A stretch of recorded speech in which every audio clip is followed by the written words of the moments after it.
Greetings, sentient beings. This broadcast is not intended for children. There will be strong language and adult themes. Really? Does that count as strong language, or was that an adult theme? No, that was lunch. I haven't even had breakfast yet. I was going to say, how can you have lunch? I mean, I've only been awake for an hour. And I wouldn't have even been awake that long if I didn't have to get up to do this. Because I'm very disciplined. I go to bed at 4 in the morning and I get up at 7.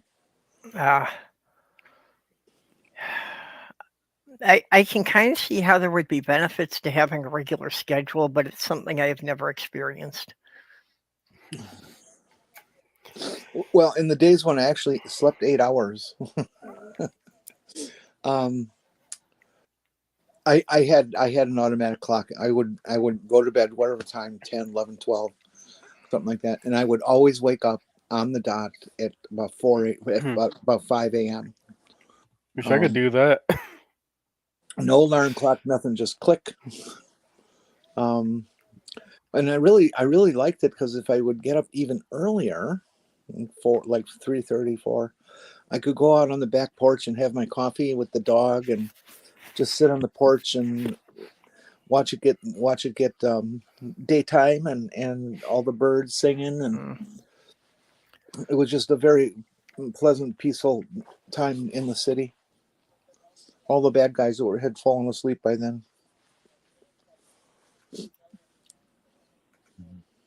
Yeah, my body has never gotten in sync with this planet. It does not acknowledge a 24-hour schedule. Near as I can bring it, it's about 26 and a half hours, but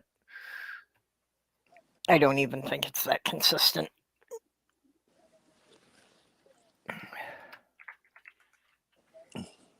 Well, then you need to go back to your home planet. That's all there's to it. I keep telling you, I'll do that as soon as I finish my thesis work on primitive cultures. Oh, that's the only reason I've been here. You're interviewing Republicans, huh? Not that primitive. Well, still want some intelligent life here. Boy, and aren't they just doing a bang up job of making themselves look like a bunch of assholes in Congress? Just in Congress? Well, that's about all they're doing right now. I haven't had time to follow the politics lately, so.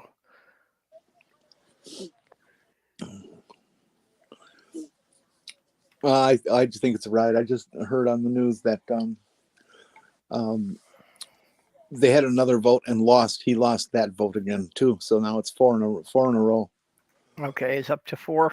Yeah, I think the Democrats should start caucusing with some of the Republicans, the people they know to be sick of this bullshit.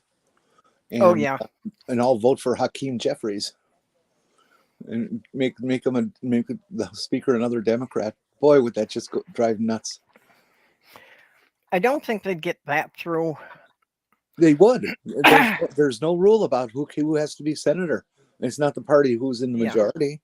I don't know if they'd get enough Republicans to sponsor that. But I do see that all the Republicans' big ambitions for mostly the investigations and committees they want to do, I can see that a lot of that's probably not going to happen because the Democrats only need to get 7 or 8 Republicans to defect, and that'll block it. And there's at least a dozen Republicans who have already made it clear that, they agree that the MAGA people are ruining their party and they don't want them around anymore.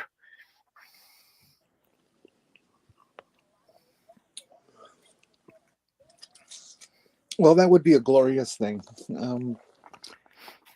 There's got to be some Republicans who step up if they really want their party to survive. Yeah. I think we're going to start seeing some of that, even to the point of some Republicans who are going to acknowledge that as long as Trump is in the mix and as long as DeSantis is such a deplorable, that they're not going to win the presidential election anyway. So maybe they should just take 6 years to reform the party. They still think that they can win the presidency, and it's entirely possible. I really hate DeSantis, whatever the fuck his name is, but he's a real live politician. He knows how to do a speech. He knows how to twist people's emotions. He's going to be competition. Yeah. He does, but most of his shit is not going to play in northern states at all.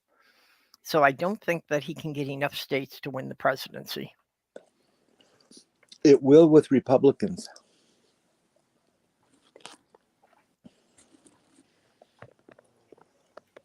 I still think the majority of Republicans are racist, sexist, LGBT haters. Yeah, but then again, I think that, more than anything,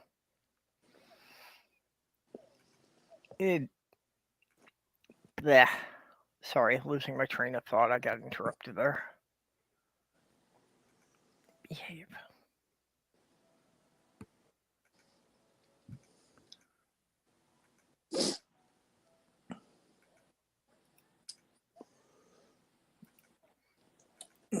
Stu, are you the only one in chat? Slow day today, huh? Oh, wait, we got Harmonica Man. I hear Harmonica Man got some gigantic honors of some sort. Oh, congratulations. Tell us about Harmonica Man. Randy, are you winning awards that I'm not aware of? Probably because, I have not been able to spend as much time on the computer lately. So I may have missed some announcements here.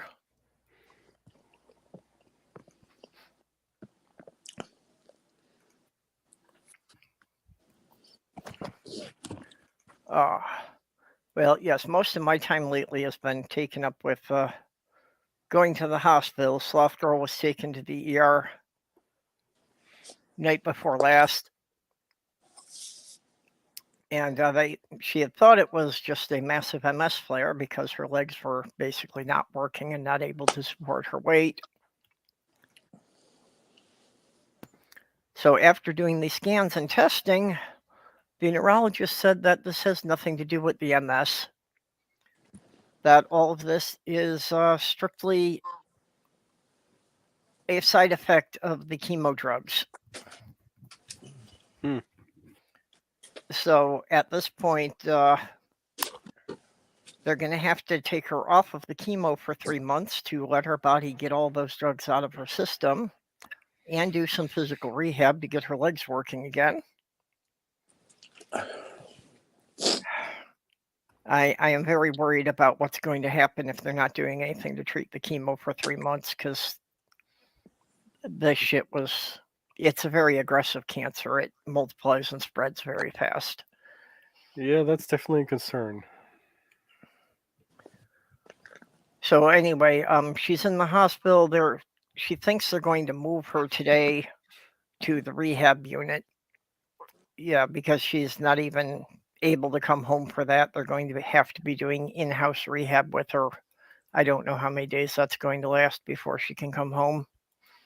That's what they did with my hips too, because I didn't have any support at home. They made me stay in the hospital and get rehab there because it was every day, twice a day. Okay, Randy, my cousin and I just won top 5 performers on Spotify. Nice. Wow. Yeah, that sounds pretty major. It's not like that's something that there's only a few people on. Was it in one particular genre or overall? Best of show. Woof woof.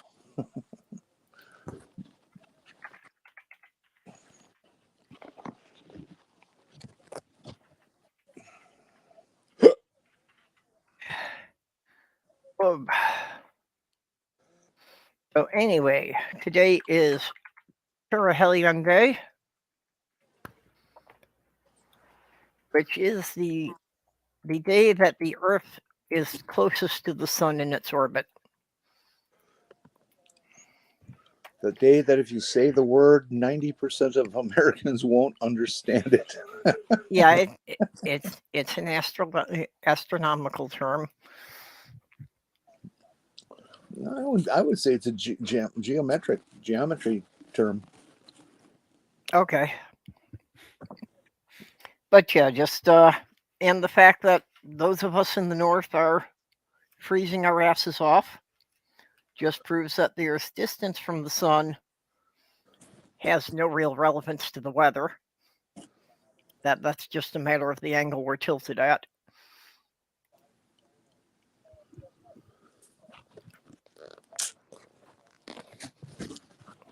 Well, congrats, Randy. I hope your album sells well and it launches you into bigger things. You going to come to La Crosse, Wisconsin?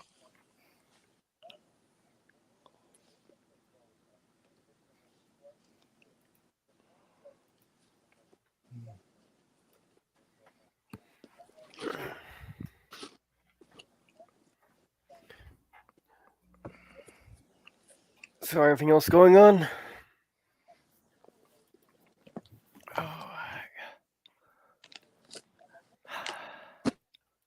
Yeah, that's pretty much what's been taking up my time. I was pet sitting for a week. Still kind of worn out from that myself. Well, that's also part of my responsibilities, and I've got to go up every day and still spend some time with Petunia because she's all confused about being left alone.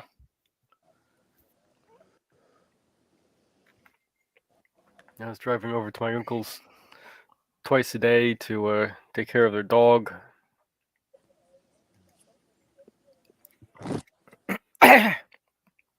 Yeah, I did that for about 6 months when I was in New York.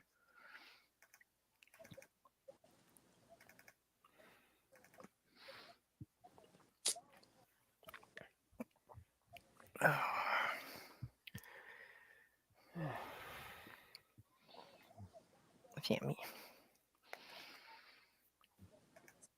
Oh, there you go. So, anyone have any uplifting news? I had a Elon Musk troll will call me an idiot. Is that uplifting? Okay, points for that. Who called you an idiot? Oh, somebody on Twitter. I also saw you got your first gardening video of the year out. Yeah. I have not had a chance to watch it yet. I kind of listened to it when I was working on other things, but I didn't get to watch it. Yeah, that's okay.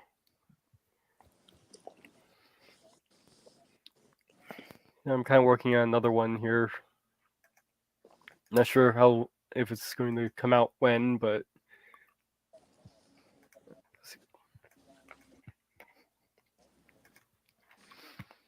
Well, you figure you're going to do one a month, basically? Oh, no, I do. Oh, boy. McCarthy lost another vote.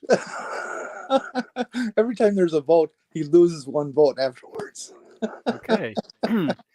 No, I plan to do weekly. Okay. I'll probably have to come up with something else for next week since this one I'm working on is probably not going to be ready, but yeah, figure out something. You can do one every 7 days. Man, that's so weak. When can you start planting around there? I would think anytime, right? Oh, I can do year-round gardening here. That would be so neat. It would be one advantage to living there.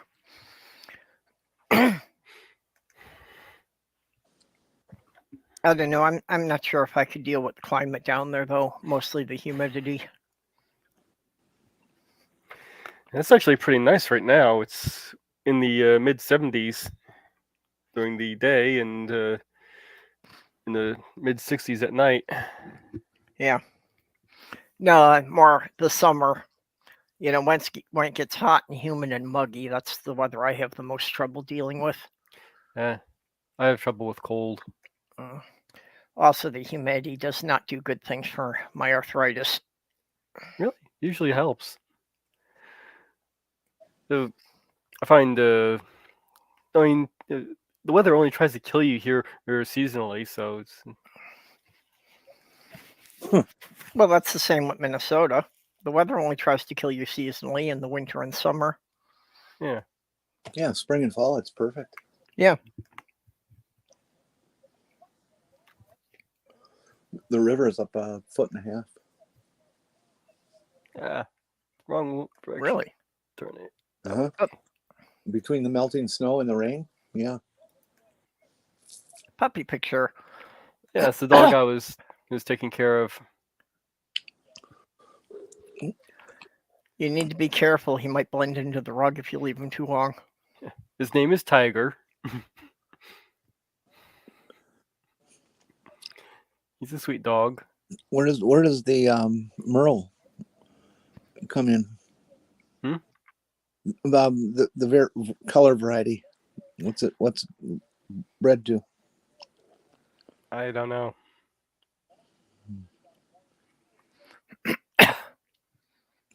I don't know. It looks a bit like a Tasmanian tiger. Yeah, it does kind of.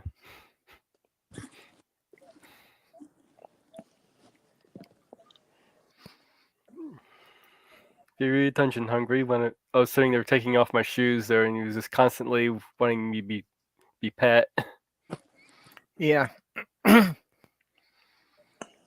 Well, that's with Petunia. The last 2 days are the first time she's ever actually jumped up in the chair to sit with me. Although she's used to me sitting on the floor when Slothgurl's there. Hello, Demon Orb. Hey, Orb. So, Orb, what's it like having a spider named after you?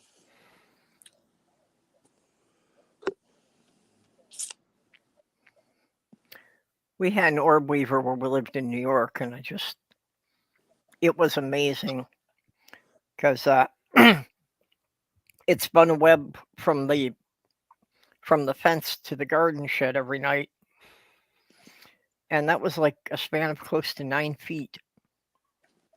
And I mean, it was big for the spiders we get up here, but still, it only had, it was maybe the size of the palm of my hand. So it's just how a creature that size could spin a web that size, and they spin a new web every night. It's not keeping the same one. They poop it out of their butt. Yep, that's where the spinnerets are.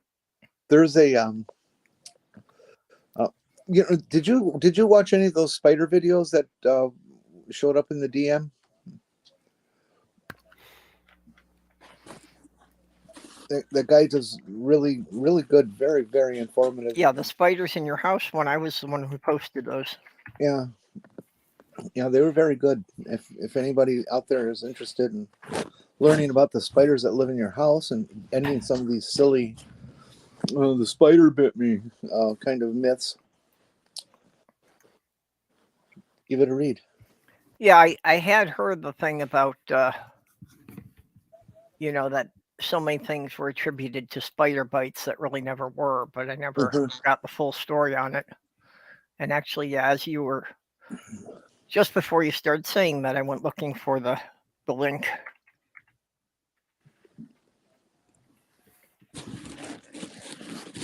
But yeah, he's got just 3 or 4 videos on these spiders that are most commonly found in your home. And he said if you got a lot of spiders, it's because you have a lot of bugs and you should find where they're getting in. That's what I have been telling people for decades, that the spiders are not a problem. The spiders are a symptom. That there would not be any spiders in your house if there weren't insects for them to feed on. So you don't want to get rid of the spiders because then you're just going to have a lot more insects. Yeah. Oh, the other thing that was very inspiring for those of us who have some fear of spiders, when they have, it depends on the spider, the species. when they have their little birth mania and their egg sac hatches and stuff, there'll be anywhere from a few hundred to 1,000 little baby spiders, which, that's a real freak out for 1,000 spiders in my house. But their survival rate is like only 1%, 2% tops. Yep. Although we did have a rather freaky experience with that apparently a spider had decided to put her egg sac in the ceiling fan. Oh. So yeah, when they hatched for about a week, we had hundreds of tiny green spiders parachuting down on us, and there wasn't anything we could do about it. The Trusty Ape Podcast. Hello. Hey, Ape.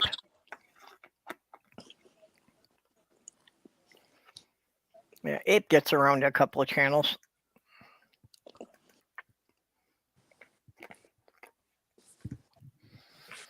The most annoying spider drop I've ever had is one of these yellow sac spiders dropped down from the ceiling right in front of my face when I was on the toilet. Yeah. And it's not like you can go anywhere. Yeah, you couldn't run away from that one.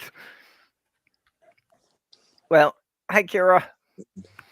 And the biggest takeaway, the guy who does the spiders in your house video kept saying is that virtually none of these spiders are going to bite you, unless they're in a situation where they feel they're going to get crushed. Yeah. So yeah, there's a small chance of them biting you in your sleep if they happen to drop on your bed and you roll over on top of them. But outside of that, it's pretty unlikely any of them will bite you. And you also got to ask yourself, why would they want to crawl inside my blankets? There's nothing about spiders that would make them want to do that. Well, actually, they will seek out the heat. If the room is cold, they will seek out a warmer place. Yeah, I remember the Mythbusters thing where they were trying to get a spider to bite them, and they just having a hell of a time trying to get one to bite them.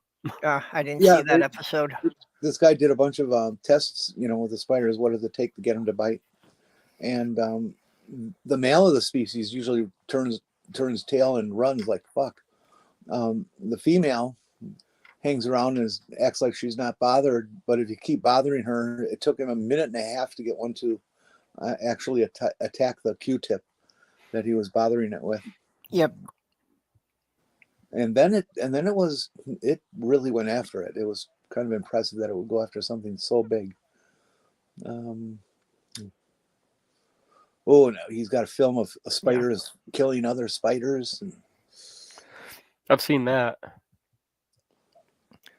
Well, and again, females of any species are likely to be the more dangerous just because of the instinct to protect their young. So even if they haven't, had the babies or laid the eggs yet, if they're approaching that part of their cycle, well, you even see it in humans that the hormone changes in that will actually intensify the female's tendency to be more protective and more aggressive to anything she feels as a threat.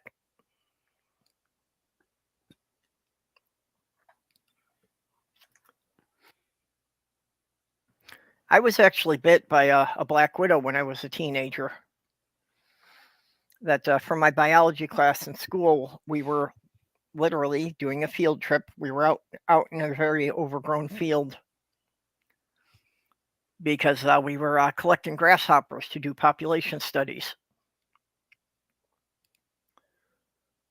And I got a bite on the back of my hand, and I looked, and there's a sizable black spider on one of the plants there. So we got it in the collection cup just to make sure we could identify it. And there was no question it was a black widow. And it's like I was okay for a minute or so. and then I was feeling like I was going to faint. I had to sit down before I lost my balance. Yeah, fortunately, it didn't go much further than that. I was just kind of woozy for about an hour. Yeah. He says that you should wash well when you get a spider bite because the bacteria. Yeah. Like the brown recluse myth that everybody thinks, oh, brown recluse is going to kill you. No, it's the bacteria that it carries that's going to kill you. Yeah. Well, of course, the school nurse washed it out with peroxide and everything. Yeah. Just to make sure that the wound was sterilized as much as possible. I mean, they do have a venom that could get you sick and stuff, but what's going to kill you is the bacteria. Yeah, or I was rather disappointed that I still was not able to climb the walls. And actually, he went into this other section that of one of the vids. He's got 3 of them up. He hasn't been around too very long. Where he was talking about the whole spider bite and you get necrotic tissue and your arm will rot off or something like that, and trace that whole rumor or that myth down. And it is completely a myth, but it has been reinforced so many times by so many people in the media and stuff that it's kind of like a permanent belief out there. Yeah, I thought that was a really interesting part of it because it kind of showed, how these legends grow in that too. Mm-hmm. Because he traced it all back, and basically all the references wound up going back to like one single study. That was misinterpreted. Yeah. But it was one study that was done decades ago that's been referenced by just, hundreds of different sources. So people keep citing the secondary sources like they're separate studies. And it's like, no, it all goes back to one thing. It all goes back to one doctor who, was actually taking guesses at a lot of it because the spider was never seen or identified. Exactly. That if you have a bite or something, and you didn't see it, well, then it wasn't a spider bite. It's only a spider bite if you witness it. Yeah. But like he was if you do, you should try to capture the spider, and so if you do start to get sick, you can take it with you to the ER. It's only a spider bite if you see the spider bite you. Well, in terms of this discussion, yeah. Yeah, but he was saying that it's basically become, kind of an off-the-cuff diagnosis now that most medical professionals, if you show up with, an unexplainable red spot, they'll call it a spider bite. Yeah, it's jumping the gun.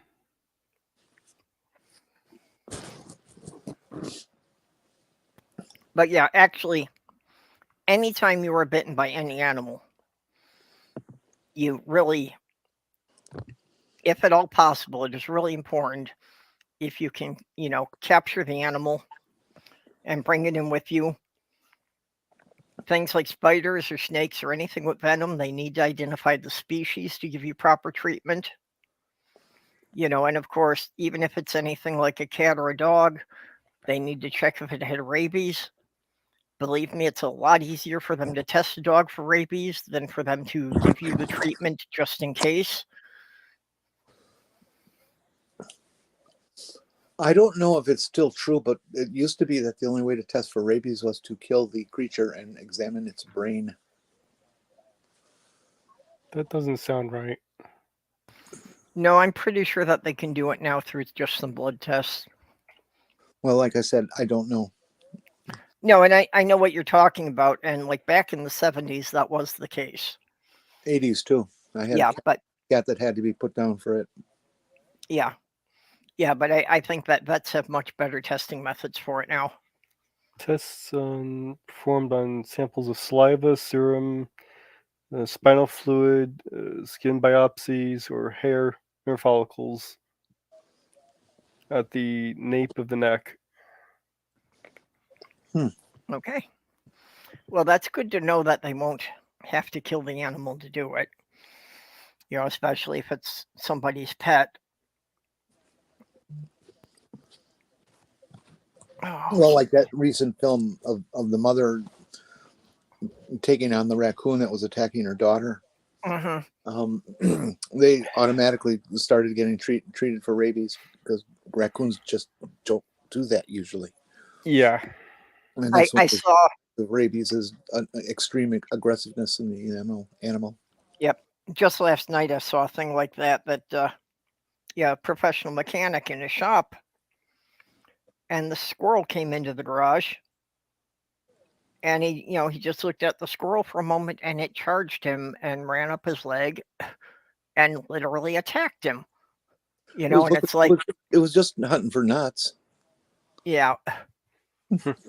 But for a squirrel to attack a human, for it to attack an animal that much bigger than itself, that animal was insane. There was something wrong with it. Because it wasn't like it was defending territory or anything. It came in and just charged.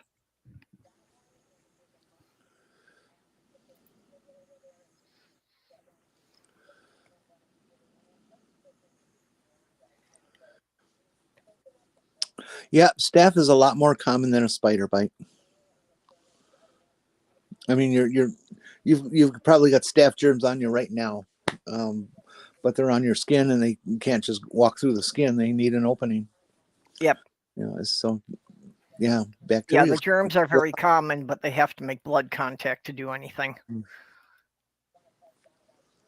Which goes back to what we were saying earlier about if you get any kind of cut, make sure you wash it out properly, because that's one of the things that can get in there and cause a serious infection.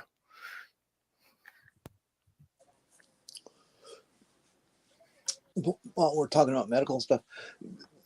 Every news channel or every news report that has been on whatever channel I'm watching, local and national, news is doing stories about learning CPR and how to do CPR since that football player dropped over.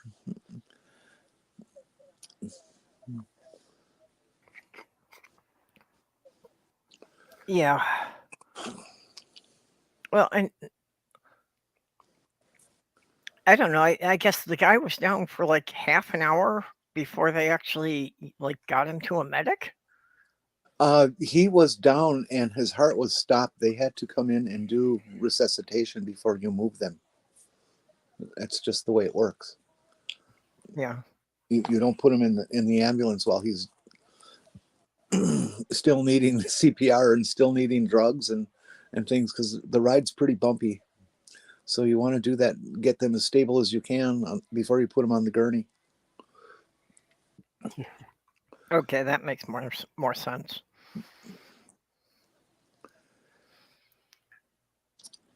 Oh. Yeah, it was pretty scary. I was watching the game when that happened. It was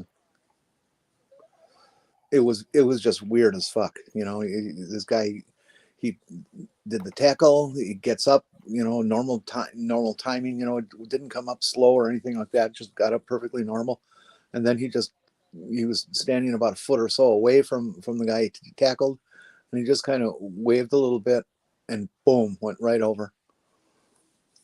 Waved his body, waving back and forth, and just dropped right over. I did catch a bit on that, and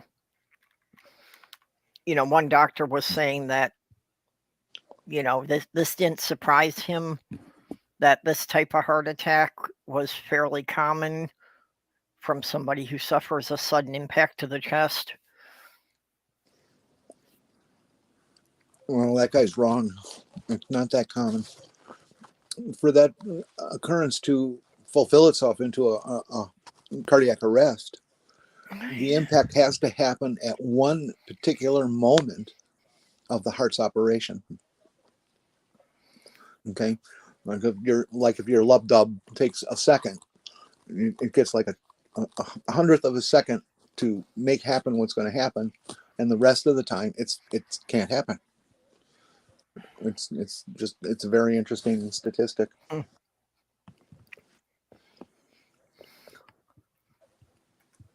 But sudden cardiac seizure like that.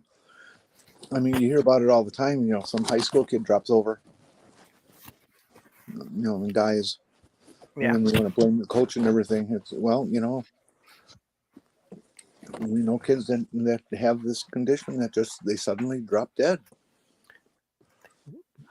Yeah, and they may not be aware they have any kind of condition, but sports is putting the body under a lot more stress than usual. Mm-hmm. So things that they don't know about may pop up all of a sudden. Yeah, Yeah, I was looking and at. you usually don't see that happen in professional sports because they've all been killed before they get to that level. Yeah, most of them wouldn't have made it through their college days. Yeah, like what was that? Who was that one college basketball player? Oh God, I can't remember. But it was just a typical tragic story. They all are, and people just mourned him for weeks, and he had that happen to him. But and he was like in his third year of college or something. Yeah, I was looking at student Dr. Ben's little post on something along these lines. They were responding to Dr. Simone Gold as an experienced emergency physician, and I want to remind the public that athletes being incapacitated or dropping dead is not a thing. And prior to 2020, but Ben replied, "This is incredibly dishonest. Young athletes can have sudden cardiac arrest as due to coma. I can't pronounce this. Komoto cordis and undetected HCM. None of this is new." Yeah, that's one of the things that's a little annoying about it is everybody has jumped on the bandwagon of this impact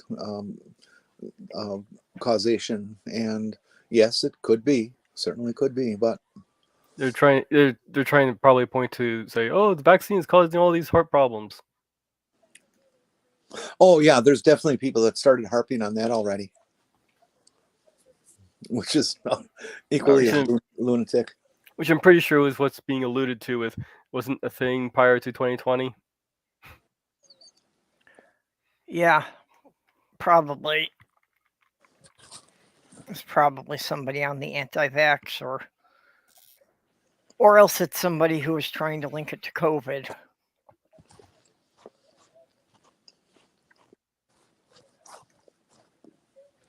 Now the anti-vaxxers don't care if you die of COVID. They only want you to die from an injection.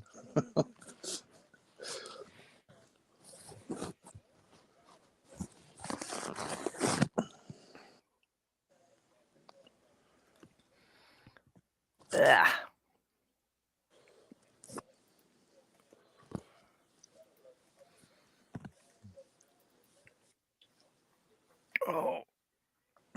Oh, and everybody's upset at Rolling Stone magazine. Oh, what did they do? Oh, well, they named the top 200 singers, and they didn't put Celine Dion on it. And so all of her little fans are way upset about it. Oh no. Well, if they're making a list like that, you can bet they would have had that kind of outcry for leaving somebody off, regardless of who they had included. There was a number of people who are very notable and very talented who weren't on it. Mm-hmm. It's just a matter of how rabid their fan base is.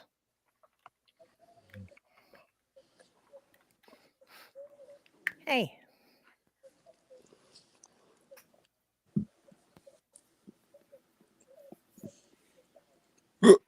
Excuse me.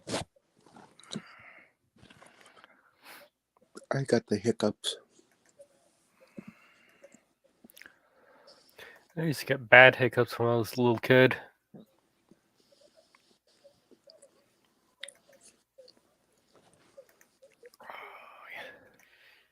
Definitely a low energy day today, huh? Yep. That's a good question for Dr. Ben, though. What causes hiccups?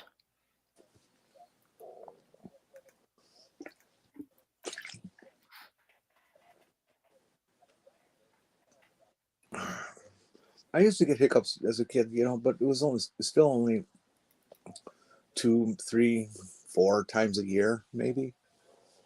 And And once I got to a certain age, I don't know because I wasn't tracking it, but I stopped hiccuping, and it's happened very, very rarely to me and for my adult life. And about 6 months ago or so, I started getting these minor hiccups since COVID, actually. And now I get hiccups almost every day. Let's see, what is it? They're not intense, and they're easily rectified with a swallow of water, but they're still annoying and hiccups. Was it a involuntary contraction of your diaphragm that's causing the? It's a Yeah, hiccup. I have no idea. I believe that's right. That's just the muscles in your diaphragm tighten up suddenly, and Oh, Yeah. what a hiccup actually is. Yeah, yeah, I thought you were talking about what caused it. That is what causes it. yeah. I think she was going back one step further about what triggered that. Yeah, was triggering that. I'm not sure. That's the part I would be interested in. Do they know what triggers it? Is this something like, can it be an allergic reaction or something? Especially, when you get those spans of them that they just keep coming and coming. The other human body thing I've always wondered about is, why do we get an itch?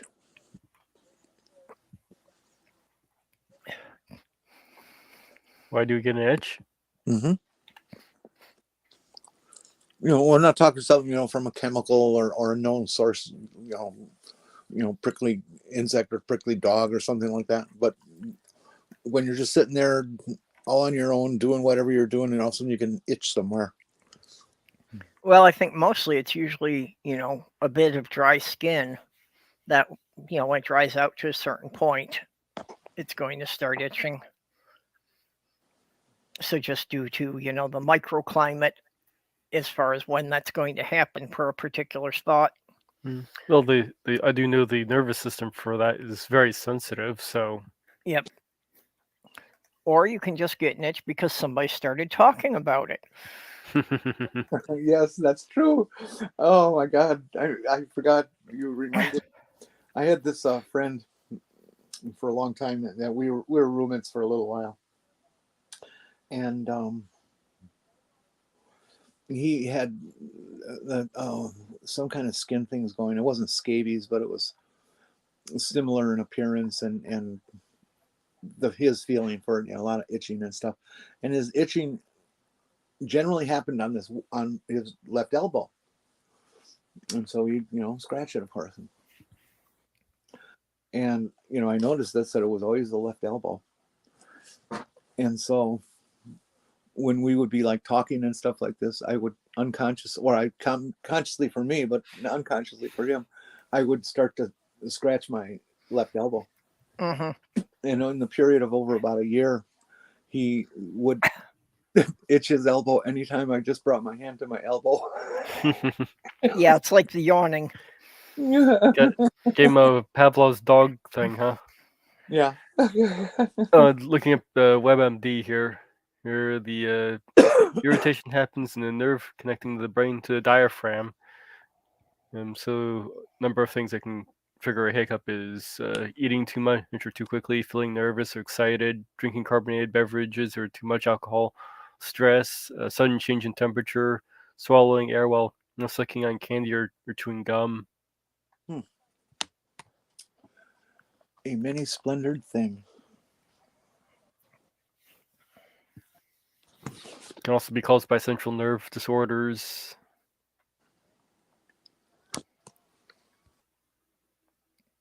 Drugs like steroids.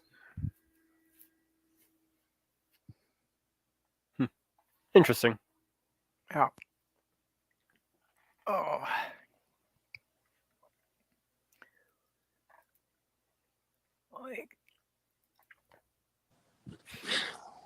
Well, that's interesting. Metabolic disorders. That's interesting. Let's see, what other annoying little traits do we have that you don't know about? Twitches. Some people get twitches because they have a genuine disorder that's, it's kind of is a problem with their entire body or one particular limb or something like that. Yeah. But Well, I have Tourette's, and one of the big manifestations of that, definitely related to stress and anxiety, is my right arm will start twitching uncontrollably. yeah, but I'm thinking about the average person who doesn't have Tourette's, who'll just suddenly get like a little twitch going in their face, by the corner of your mouth or below an eye or something like that. It'll last for a minute or two and then goes away. Yeah, for me that usually meant I was going to have a seizure. Oh, a precursor. Well, at least you learn that pattern. Does it still happen? No, I haven't had a seizure in a long time. I've had a couple auras here and there over the past few decades, but nothing major. But technically, I'm still, as being epileptic, even though I haven't had anything for a while. My fiance's cat could tell when she was about to have an asthma attack and come and get me. And I never did figure out, what kind of precursor it was the cat was picking up on, because I could never see it, even if I was in the room. But her cat always knew.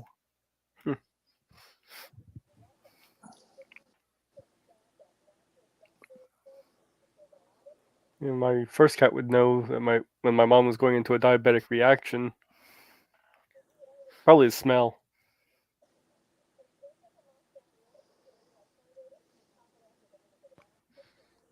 Hey, Bree. Hello. Now, what were we talking about? Spiders again? So now we got somebody who actually knows something about insects. Yeah, Bree. We were talking about this channel. I found the guy talking about spiders in your house. Which, by the way, we'll probably see more of those, because the last one he posted was only 8 days ago, so it's kind of like a new series he's just started in the last couple of months.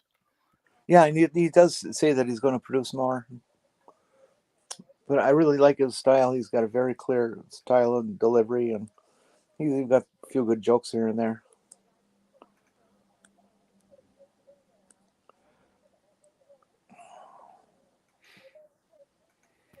Okay, now I got to find a file here, so it's going to take me a minute.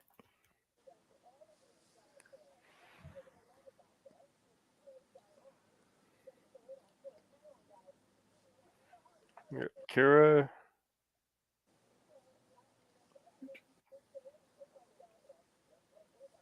What was that, Mage? Oh, look, I just noticed, Kira J here. Came in. Kira was here a while ago. Yeah, it was about 20 minutes ago. Looks like. Kira, baby.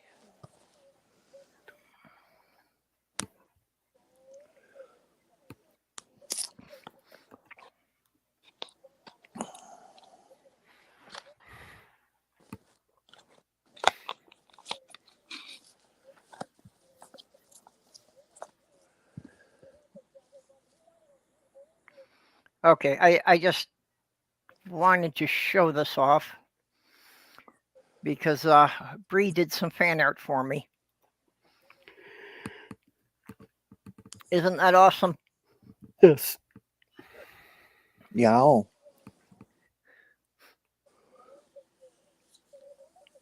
how do you do that? Is that like computer generated, or is that like freehand with proper pencils and pens and ink and stuff?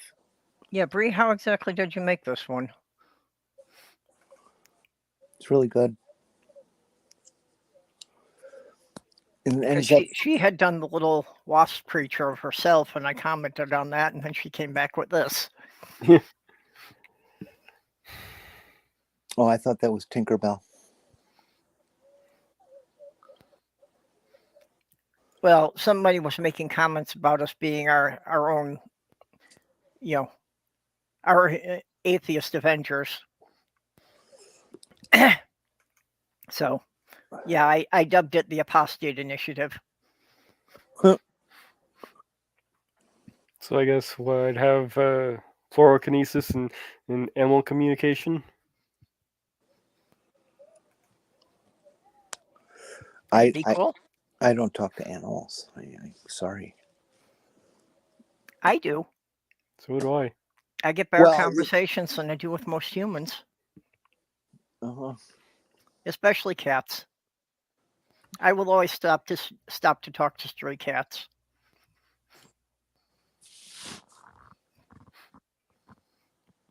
They know what's going on because they watch all of you constantly. Well, I have been tempted to discuss world politics with a cow once, but not usually.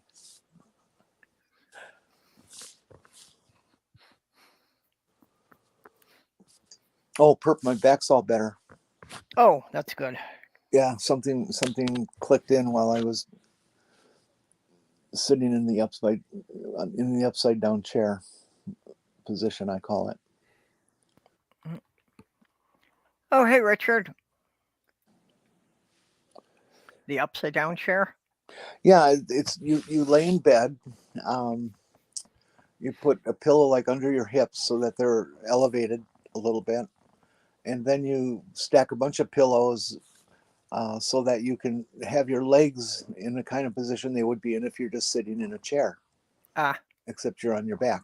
And I sleep that way for a night, and often the back problem will go away overnight. Sometimes not. Sometimes a lot worse than that. But actually, one of my sisters had back problems, and she had gotten one of those inversion racks. And by doing that like twice a day over a few months, it seemed to take care of her back. Yeah, both. Go ahead. Yeah, both of the images I'm using on mine are AI generated as well. Yeah, it's amazing what those will render for you with. Did any of you guys ever follow on Nerdy Rodents art that they would put up on Twitter?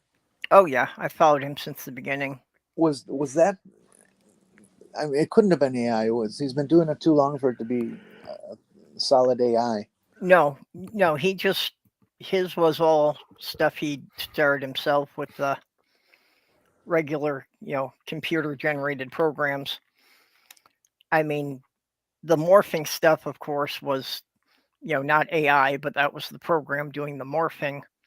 But he created the images himself. I think most of it was like he would start out with a picture of something, and then he would, like through Paint Shop or whatever program it is he uses, just kind of distort things.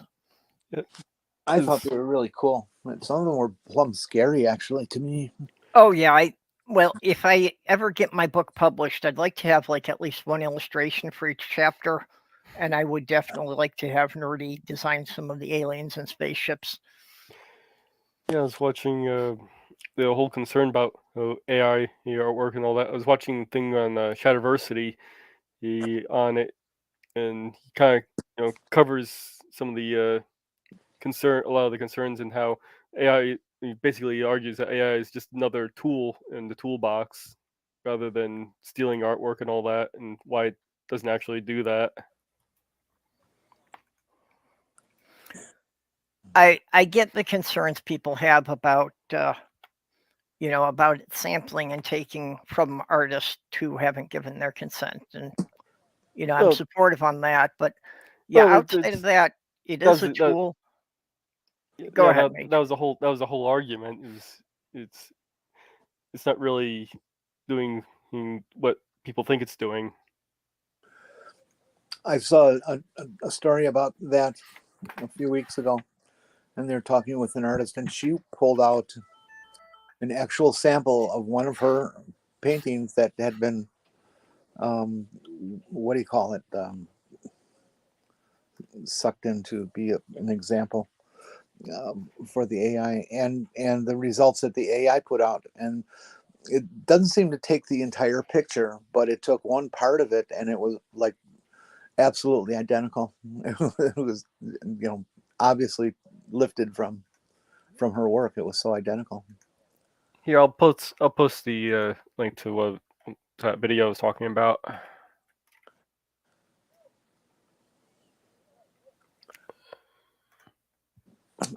Which Lenza, the one that's called Lenza. I wanted to try and use that, but I couldn't because the first thing it says is upload about 10 or 20 pictures of yourself. Well, I don't have 10 or 20 pictures of myself. Yeah, it'd be fun to explore. I haven't checked any of them out yet.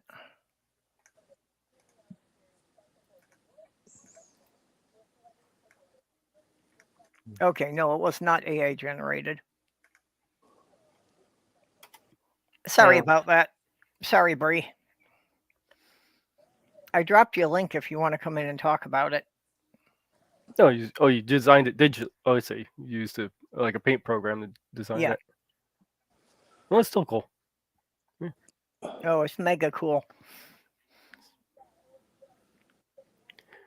This video, that video I posted is it's about an hour and a half long. So maybe they could like genetically engineer all the dinosaurs that we have samples of, and so that they can come back and come back as transformers. That would be like cool.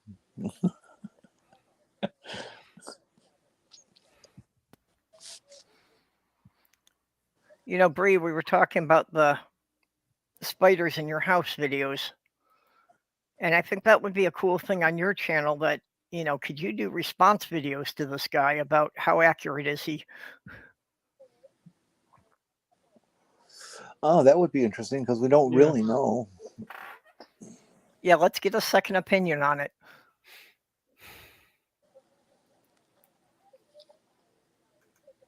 Although everything he's talked about, that he's gotten from somebody else's paper, he does show the paper and name it and talk about it.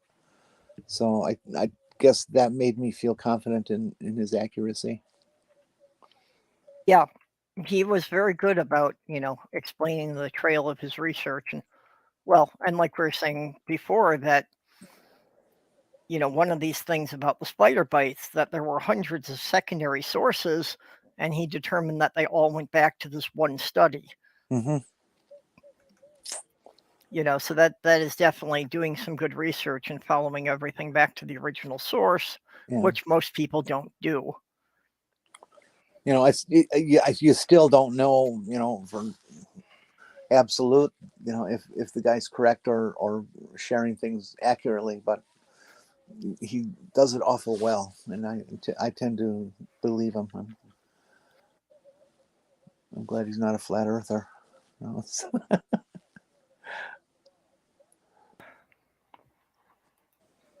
Not a web earther.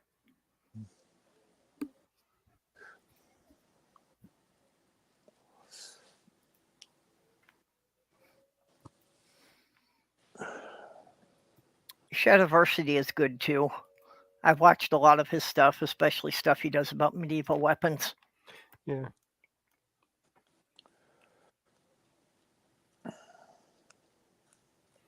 Like matriculations.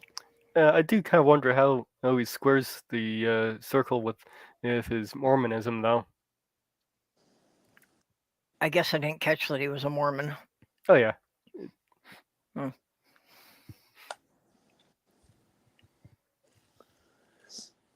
Okay, I guess I'm not even sure how that would be an argument.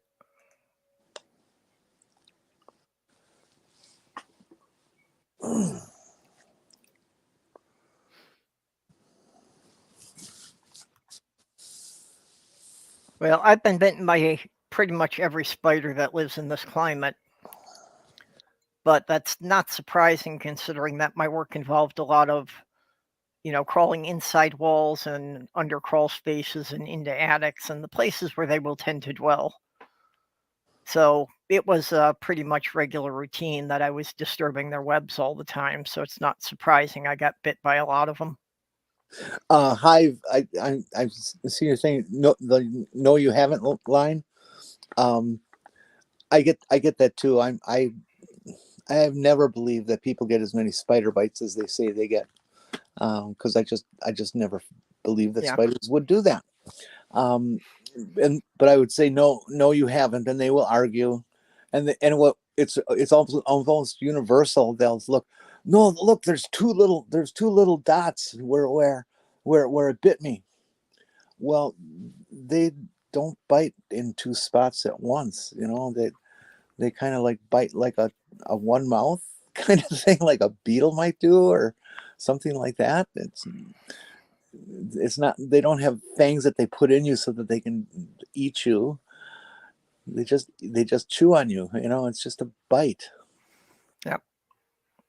Well, they don't chew at all. Actually, what spiders normally do to their prey, is that they inject them. Basically, they're injecting their saliva to liquefy the prey inside its own body and suck the liquid out. That's what I did with my last date too.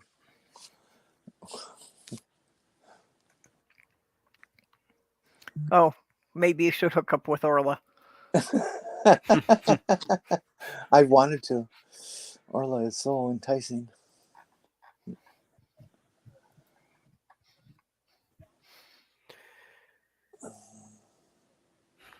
Oh, Mr. Shadow Kitty. Oh, yes, and there go the air raid sirens. It's first Wednesday of the month. I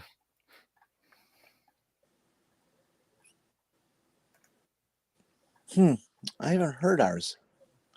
Really, Mr. Shadow Kitty, you quit your day job. Did your music career finally take off?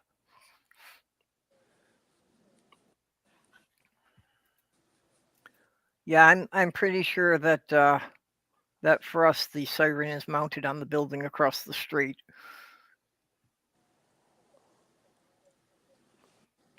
Well, we got this tiny little town, and we have at least 3 different sirens.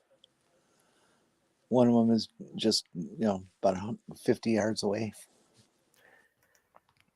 Yeah.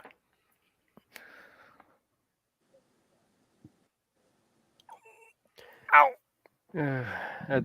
Was going back and forth with this one person. Some of their opinion, not on this particular issue, but there are other points that I actually do agree with this person on, but not on this particular issue. But we were going back and forth on the whole culture. They were saying the culture anarchists playing social experiments with our children, referring to how there seems to be a number of trans kids now, and calling it a fad and all that. I was trying to get them to say, okay, where are they coming from? So what does your argument hinge on what you're saying? Where are you coming from that you think that this is a fad or cultural experiment that's going on? But I was I was looking up some information on this. It was a study with how many people was it? 27,715 people were looked at, and only a little over 15%, 15.9%, and reported internal factors as to why they detransitioned. The biggest reason was pressure from parents at 35.6%. Yeah. I'm actually surprised it was even as high as 15%, because really, I think every case that I've heard of, it has wound up being social pressure, mostly pressure from families. Oh, also, or because of some religious bias that somebody was pushing on them.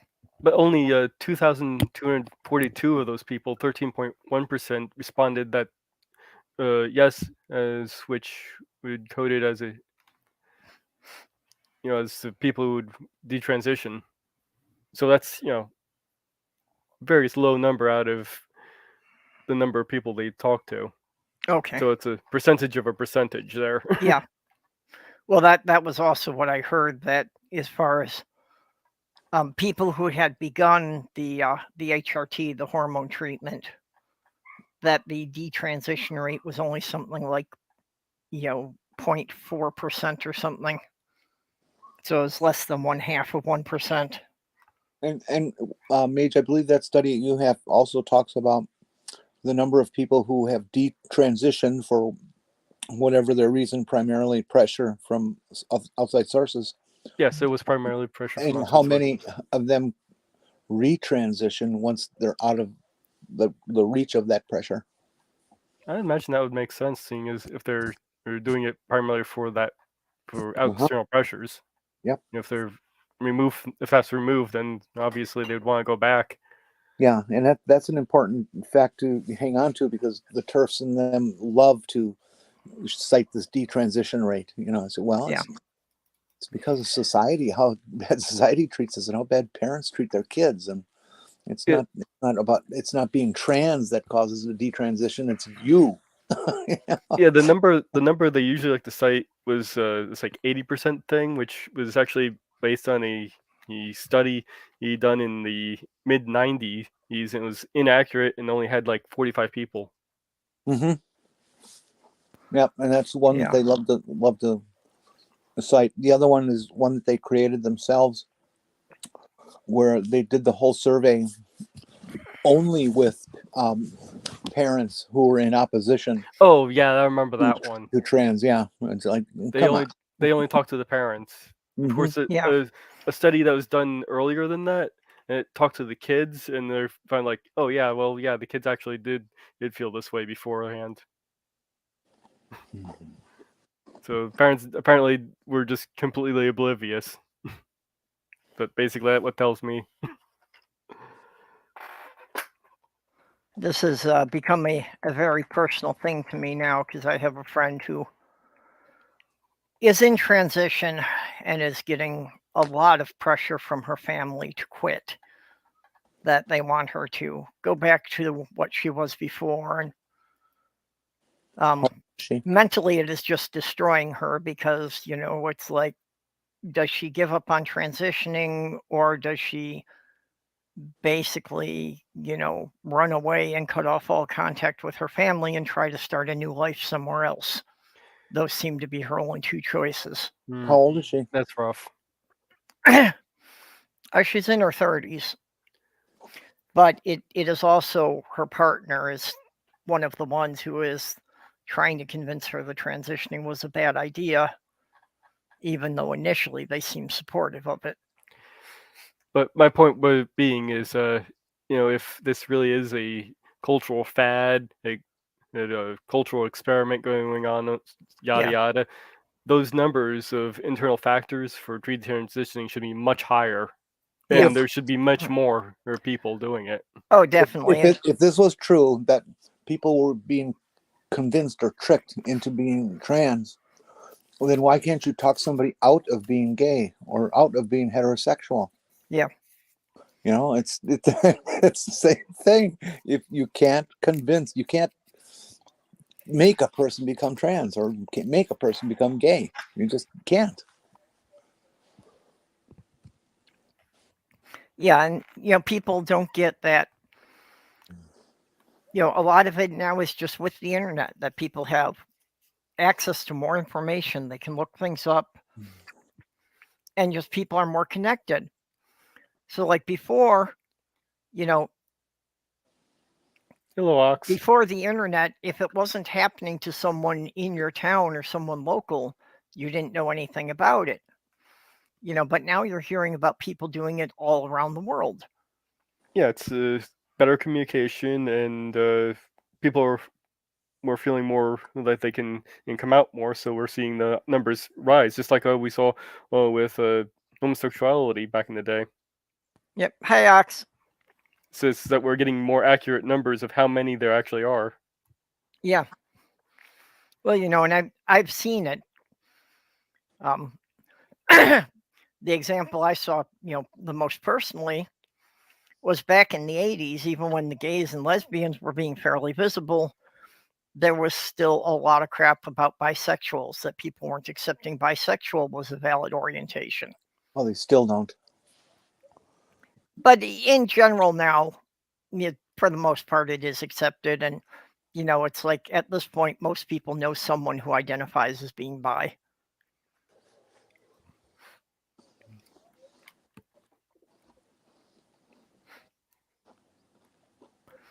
But yeah, that was the fight I went through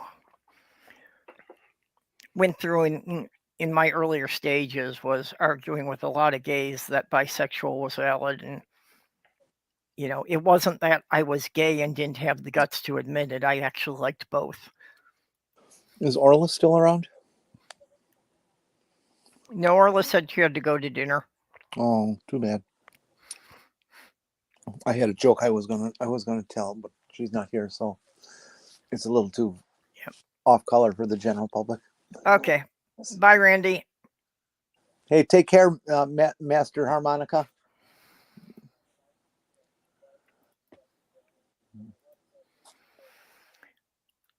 That's really neat for him. That's something. Oh yeah, that definitely is a big recognition. Mm-hmm.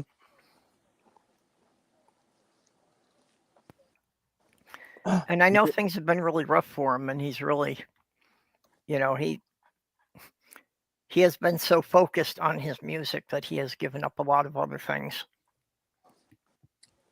Yeah, he definitely deserves a big ego stroke. This is just very great. I'm real happy for him. Yeah. Maybe you'll meet Taylor Swift. Oh wow.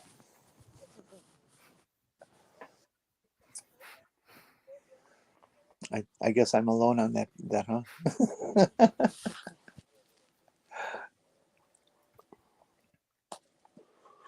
I don't know. Yeah, she's got some good songs.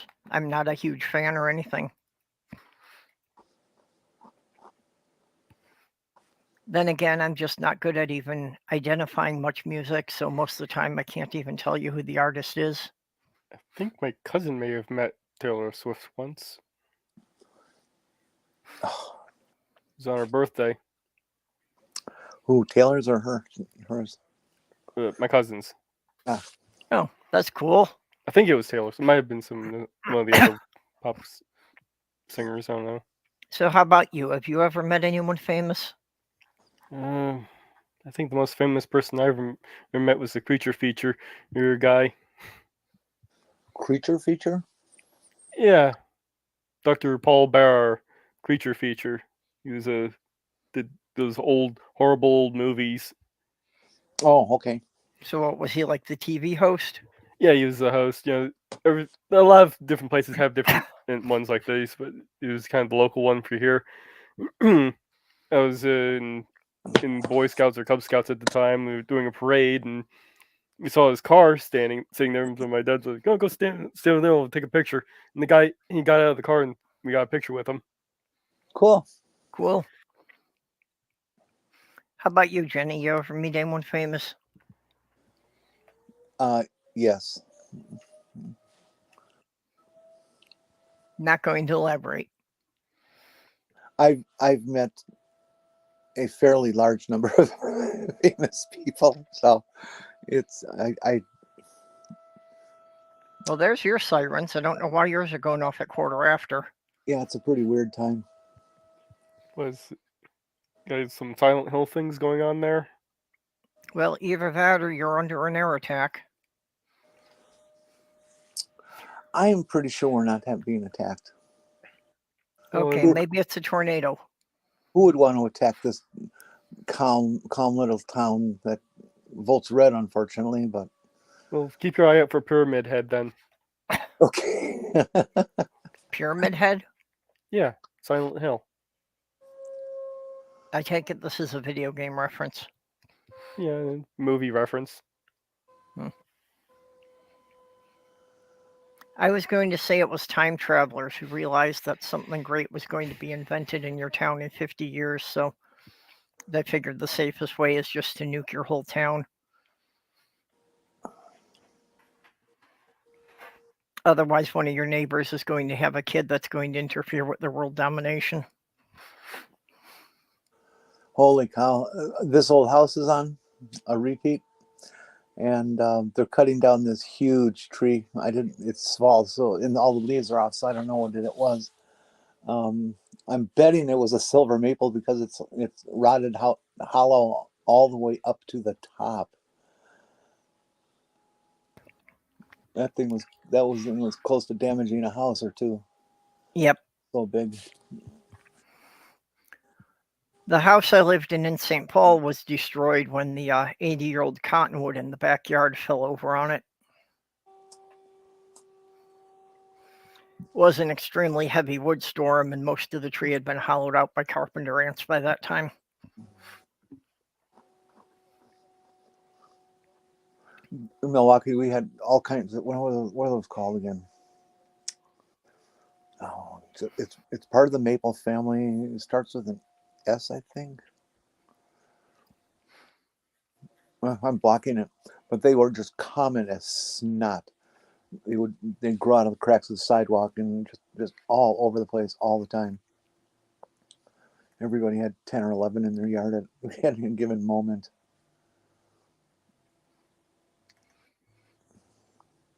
Well, I know that's kind of common for maple trees. They're really good about that sprouting up anywhere they can find a little bit of soil. Actually, when I was in New York, when I was, kind of cleaning up our garden for the spring, I found a whole bunch of little maple trees all coming up there. And I just left them, and after about the third year, I just got online and I asked if anybody wanted saplings. So I just dug them all up and put them in pots, and I was giving them away to people. Cool. Yeah, anything that'll encourage more trees.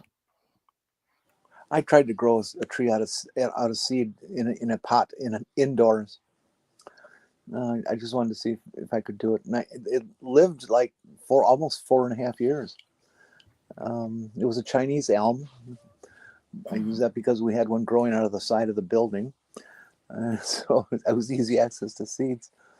And it was about an 8 or 10 inch pot that used to be a hanging pot, so it was about that size. And it grew. It had this beautiful straight trunk and real nice bifurcation, and it was doing really well. And then it kind of like stopped growing, I think because trees will limit themselves if they're cramped. I don't know. I'm just kind of guessing. Well, yeah, if the roots get too cramped up. And I had this fantasy to do a bonsai with it, but I don't know anything about that. I just thought it would be neat to do. Yeah, I had actually I had bought a live pine tree for a Christmas tree. I kept it in a pot in the house, and during the nice weather, I'd move it out, out onto the patio outside. But I had that for about 5 years.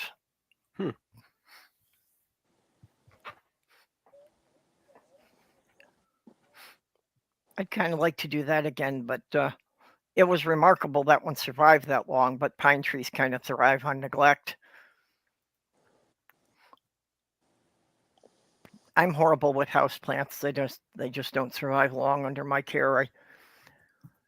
Either I forget about them and I don't water them, or I'm looking at them every day and I forget how often I've watered them and I overdo it. Well, you just check the soil. Yeah, maybe I should try again now that I've got, a little better understanding of how the soil's supposed to be.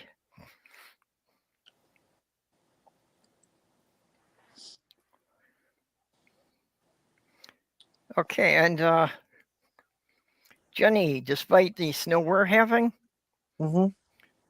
I just got a picture from my sister in Door County, Wisconsin, and most of her grass is exposed. Really? They had some snow and it's almost all melted away. Wow. It's been really warm. I mean, we hit 40 degrees last week. Yeah, we've been in the upper 20s, so it doesn't take much. The snow's still going to melt anywhere the sun hits it. But Yeah, the last couple of days the snow's come down so fast. It's kind of like the snow is melting it and it's packing down into a much heavier snow, but it's still all there. Which unfortunately is the stuff that really makes driving conditions the worst, especially if the temperature were to drop suddenly. Yeah, I'm really kind of scared at driving at night in these conditions.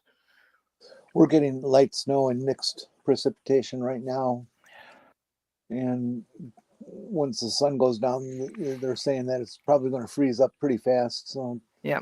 it's suggested that you get home and stay home because the roads are going to be nasty. Yeah, actually, when I was at the hospital last night, like around 8 or 9 o'clock, one of the nurses was saying that they had called the plows in, that they just weren't going to deal with it overnight and they were going to wait until the sun came up again.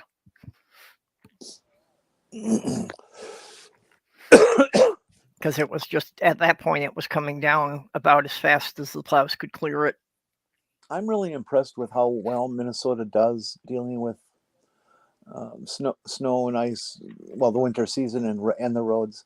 Yeah. You know, they don't use salt here, not like Wisconsin. You know, which loads up trucks with nothing but salt and takes them out. They put a little bit of salt in the gravel that they use. And depending on the storm that's coming, they may put some juice of some sort that's supposed to pre-treat the snow or the road. But geez, you know, we get these 6 or 8 or 10-inch falls, and you know, it's usually within 24 to 36 hours that the streets are clean. Well, here in St. Cloud, it's like as soon as the snow starts, they're sending out these tanker trucks with sprayers that they're spraying down. I'm not sure what the liquid is, but you know, they're spraying this liquid down on the streets before the snow starts to accumulate, and that does a great job of keeping things from icing up. It's a salt brine solution. They do that in Wisconsin too, or have started doing that in the last 5-6 years or so. And I also noticed that it's, they were experimenting with using beet juice. Oh, really? Beet juice. Somebody found a use for beets. Well, yeah, they're really edible and very, very tasty. I have never liked them in any form. Well, the only use I have ever found for beets was they make a good natural clothing dye. I tried giving beets to my birds and they didn't like it. Your birds are smart. I grew up on beets. I used to love. I used to beg my mom to buy jars of Aunt Nellie's Harvard beets. Were my favorites. Yeah, I remember. I don't know who was eating them, but I remember growing up there was always a jar of pickled beets in the fridge. Well, maybe the reason why there was always a jar is because no one was eating them. No, it wasn't the same jar. It changed.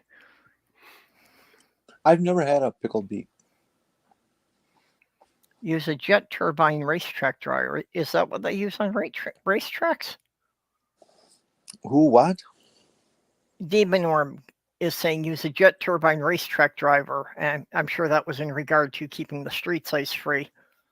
So is that what they use on the racetracks when it rains? I can kind of see it as a giant hair dryer. Sorry, Jenny. I started using a turbine setup of some sort with a directional spout off the back of a pickup truck. I can see how that would work, you know, just basically if you've got strong enough airflow.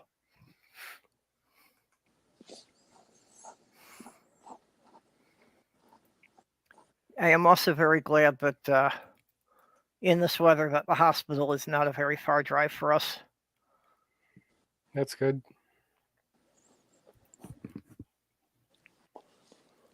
Oh. And also traffic generally isn't a problem in the city. Especially after dark, there's hardly anyone out there. Yeah, the worst thing about your town is Michelle Bachman. This actually isn't Bachman's district. Hers is kind of to the south and east of us, because actually I used to live in her district before I first went to New York.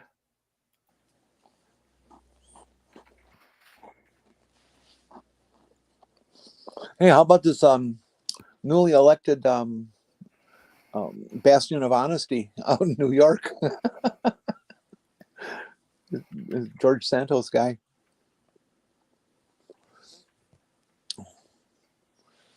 How can they? It just shows the depth of corruption and malfeasance that the Republican Party has fallen into. Yeah. The way they're going to just completely accept this guy in, it's like, what the fuck are you thinking? Well, and that they're so willing to make excuses for him. Mm-hmm.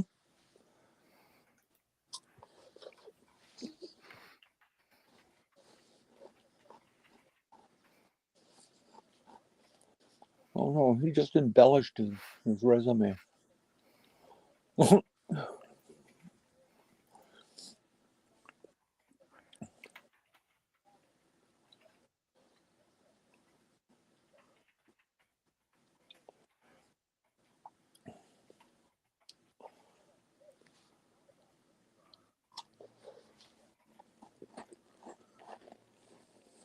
So, chat, what do you want us to talk about next?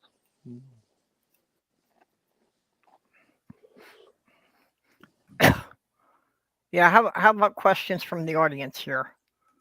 We'll do an AMA thing. Yeah, we haven't done that in a long time.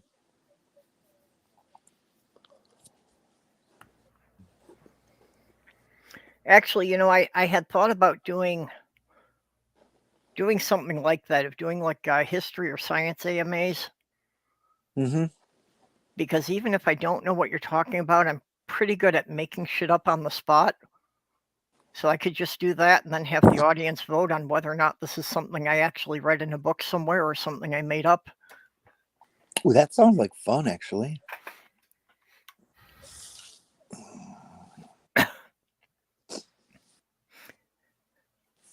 Maybe we should do that. Yeah, I'll do that. I'll collect some questions, and we'll do that for the channel's anniversary in March. So people start sending me your questions. I'm planning on doing it. When I was going to school at UW Madison, we had this course. It was a comparative. What did they call it? Comparative. What, comparative literature? Well, no, it wasn't literature. It was journalism. I forget. Whatever. It was. They were comparing various journalism styles and papers and all this kind of stuff. Mm-hmm. And we had this one TA that would have us, assign us to reach certain people. They actually bought stacks of papers, like 30 papers for one class, and from all over, sometimes the New York Times, maybe the Miami Herald, Chicago Tribune. And we would read, and we would find the same happening or event that's covered by all the papers, and then compare them. Except we wouldn't just compare them for like, oh, this one seems left wing and this one seems right wing, and we compared them based on okay, who's lying. Which reporter is telling a lie and just making it up. God, these days I would like that to be a standard class in every high school.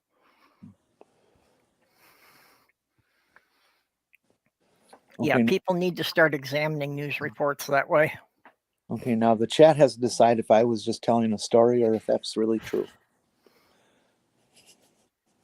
I don't know. It certainly sounds reasonable to me.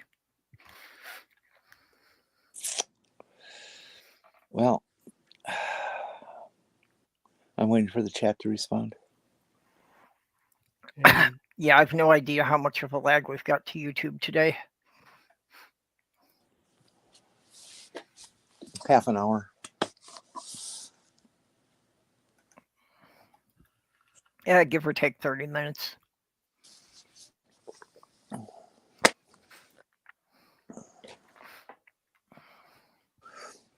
All right, I'm going to assume they're not going to bother answering. I've never been to college at UW-Madison. It's not that bad of a lag. I did go to UW-Milwaukee, but not Madison. I'd say maybe we only have. I currently have maybe about a 15-second lag between StreamYard and the YouTube chat. Actually, 15 seconds is kind of bad.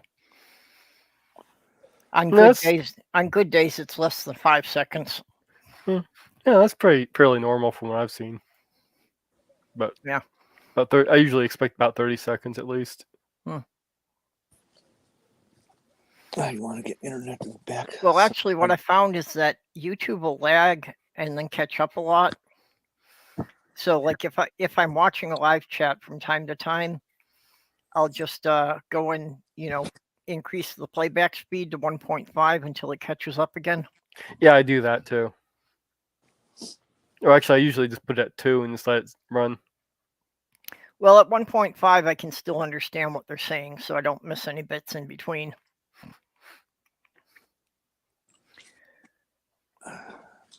There are a couple of people I've watched on YouTube that I've actually had to slow it down to 75% because they talk so fast I can't take it in as fast as they're talking. I have to break. I'll be right back. PP. I was thinking about doing a Q&A on my channel. Maybe I'll do that for my next video since I need to come up with something in between what I'm working on here. Well, yeah, I'm sure that, a lot of people would have gardening questions about how to take care of various houseplants. Yeah, just taking the stuff from the comments I've had. I've already responded to most of them, really, or all of them, really, but, put them into a video so everybody can see. Yep. Well, that would be a good video for you to do periodically. Yeah, I was thinking about doing that periodically. I've seen other people do them. They tend to be pretty good.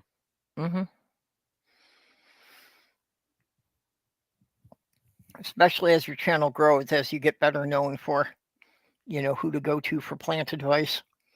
Yeah.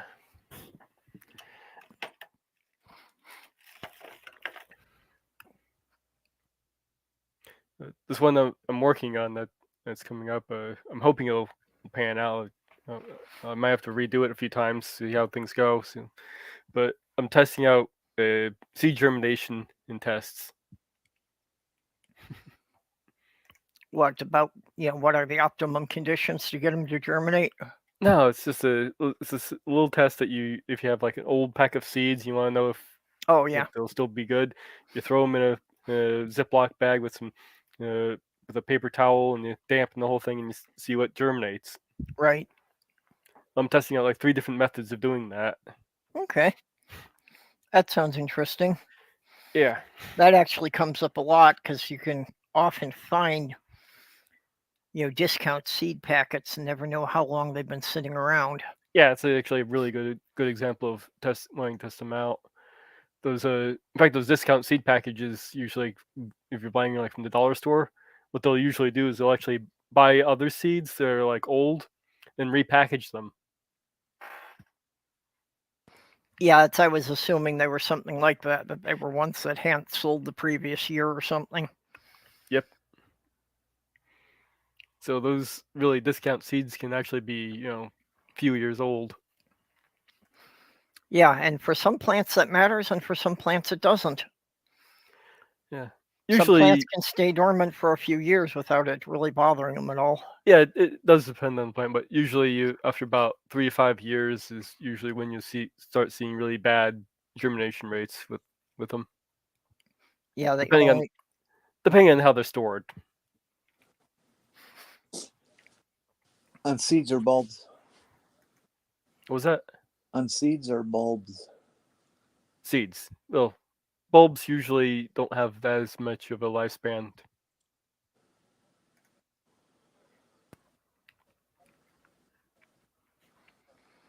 That'd be an interesting thing to go over in itself, just as far as what the storage life of various seeds are, how long you could expect them to stay good. Yeah, like I said, it depends on how they're stored, really. Mm-hmm. Well, there's that project in Norway where they are trying to save seeds from everything on the planet. Yeah, those are very specific, very highly controlled climate, though. Yeah. You're not Yeah. going to really get that in your average setup. I know. I'm just kind of wondering, what do they do to achieve that? Mostly temperature, probably controlled air and all that. It's a good question, yeah, because that's kind of part of the whole big plan about if we're going to, ever establish colonies out in space, that we'll need to, bring some common food plants with us. Basically, for long-term storage, you want to go with a sealed container in a cool, dry spot.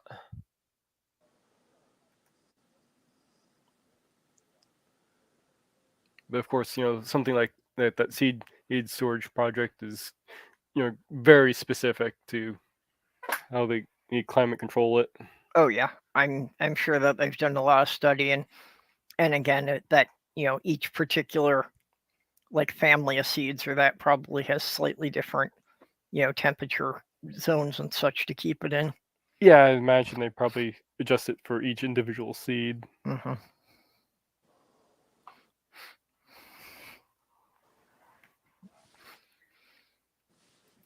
Yeah, Shadow Kitty says we're all rapid speakers in New Jersey, and yeah, when I'm on a stream with Claire Bear,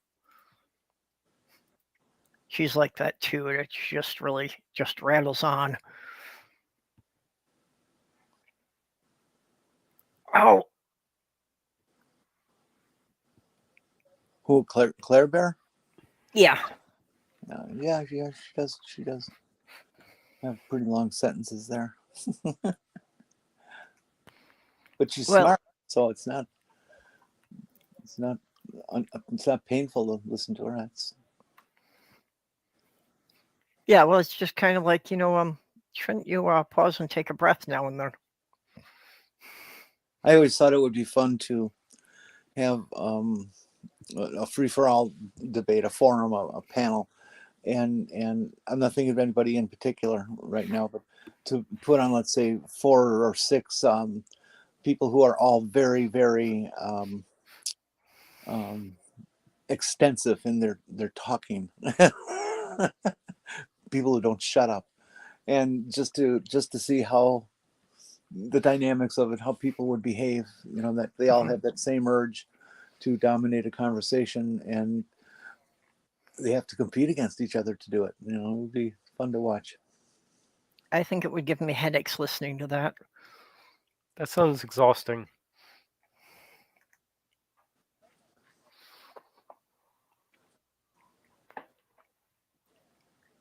Oh, of course, it does remind me of my mom and my grandma having conversations in Finnish. Just because Finnish has words that are like entire paragraphs. There is actually a particular accent mark that will appear in the middle of the word that indicates when you're supposed to inhale while you're saying it.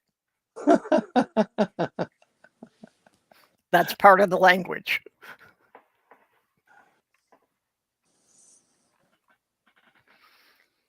Well, I suppose, no reason why not.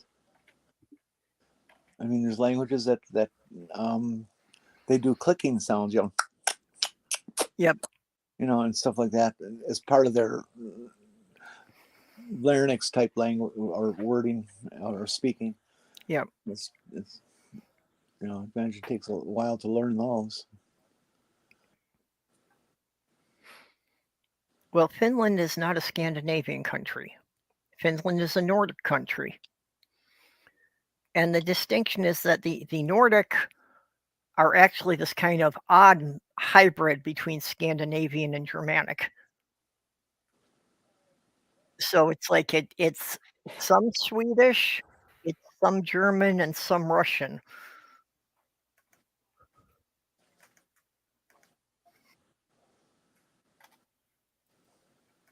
My great-grandmother, when she got up there in age, and she lived to be like 95, but like the last 10 years of her life, she forgot how to speak English and could only converse in Finnish again. Yeah, I've experienced that too. I had this patient on the psych unit. She was just this wonderful, kindly old woman. She was in her late 80s and definitely falling apart. She came in with dementia, but she also had the dementia was caused by a number of CVAs, strokes, many strokes and things. And she lost her ability to speak English, but she remembered how to speak her German without a problem. It's just fascinating that it would be that way. It's like, Yeah, but That whatever makes she learned sense. first is still retained. What she learned later in life starts to get lost. uh-huh. Yeah, that makes sense. But you would think that the brain would have all the languages in the same spot in the brain. Not that this, obviously this means that the brain is structured so that recent learnings are in a different spot than the intuitive learnings that, like language, live. Mm. It's just fascinating. I've always been real interested in language and how we learn it and use it and stuff. Like there's some sounds for words and things in in many languages that people in other languages just cannot speak because they did not have the programming in their brain to form their tongue in a particular way or their lips in a particular way, so they just can't make that they Yeah. can, in cases people will study real hard and devote their lives to it to improve and be able to make those sounds. I know in Norwegian and Japanese there are sounds that we cannot make. We just can't. But if we were to work on it real hard and learn, we probably could. It's like they're learning to get rid. It's like learning to get rid of an accent, I guess. I mean, I've known people from down south, that grew up with an accent and moved up here and decided to get rid of it, and it took them years to do it, but they eventually did. Well, I think the learning thing, though, I think that's more than just an accent. I think that's, that like there are phonics in their alphabet that just aren't part of our alphabet. Oh yeah, sure. So it's a matter of learning the correct muscle movements of your tongue and lips to get that sound to come out. Mm-hmm. But the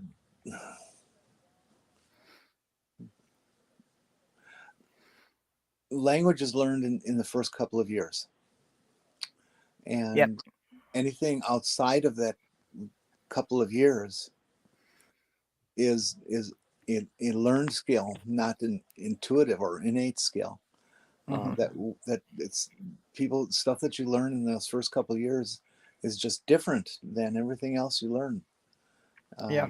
And I don't know enough about it, of course, to explain it, but I know I've read enough that has told me that. It's just fascinating to me. Yeah. Well, that's, in Europe, most kids are bilingual because they really encourage it. Most of them, they start them learning a second language when they're like 6 or 8 years old. Mm-hmm.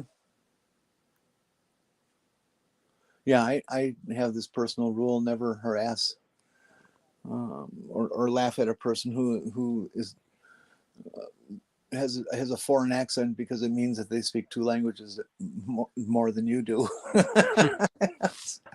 or Yep. a language more than you do. Hey, Skits. Hello.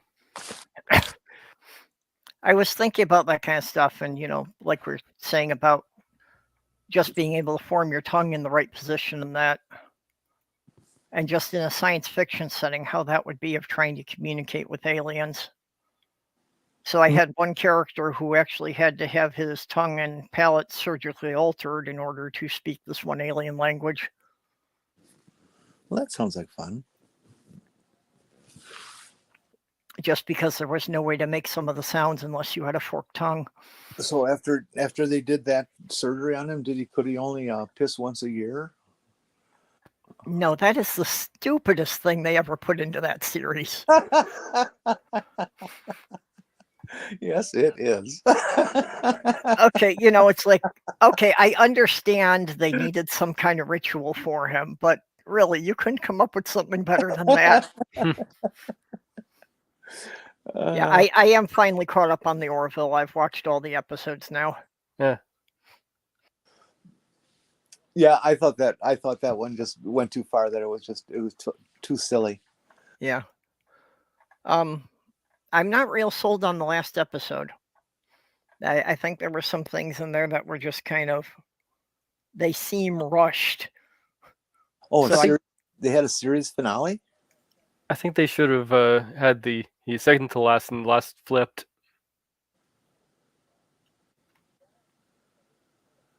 Yeah, well, that's I think that might be what happened with that last episode is, you know, I think they were unsure whether or not they were going to get renewed, so they were trying to tie up all the storylines.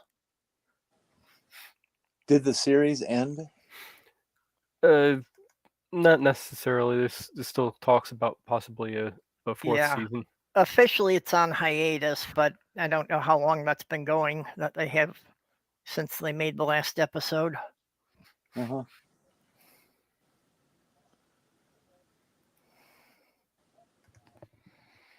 Really makes me mad that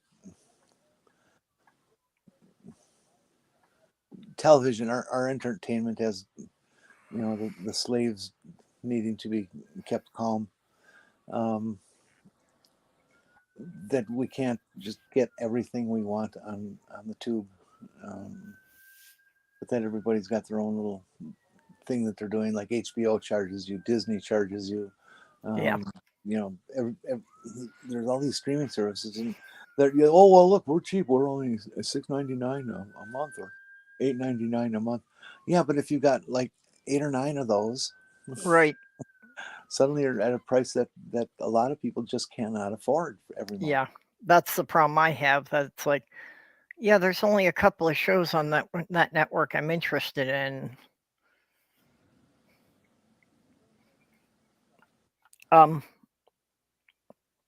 Amazon has something that they don't really advertise, but Slothgurl found that if you're getting any type of government assistance, whether it's, you know, federal or county or whatever, if you can send them proof that you're getting assistance, you can get Amazon Prime for half price, and that includes their streaming services. Yeah, there's also a program where you will get the whole Wi-Fi connection at a reduced rate. Not just a particular streaming service. Yep. I really think that is one of the things that I know. There's a few cities across the U.S. that have, you know, like made a metro Wi-Fi that is accessible to everyone in the city. And I think that really needs to become commonplace. The internet needs to be accessible to everyone regardless of income.